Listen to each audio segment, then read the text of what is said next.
Voilà, bandeko baluba na bawewa balingi suti lombote balobi ako kende na ye. Fils de ce pays qui ont mal géré le pays, pas parce qu'ils voulaient mal gérer le pays, mais parce qu'ils ne connaissaient pas mieux. Voilà.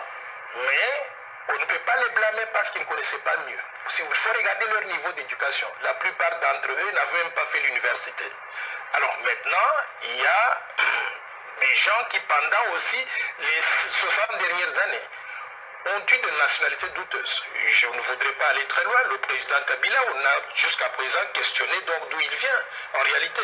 Mais c'est le président qui aura mal vendu ce pays aux étrangers. Aujourd'hui, on est en train de récupérer donc les actifs qu'il avait vendus à ses copains comme les Dan Kettler et consorts. Un vrai Congolais ne pouvait pas faire cela. Un vrai Congolais ne pouvait pas faire ça. Pendant tout son régime, on a connu des gens qui étaient par exemple comme le Bosco Tanganda, des Rwandais à qui on a donné des portions de terre à l'est de la République qui régnaient sur nos compatriotes, violés, tués, massacrés nos compatriotes.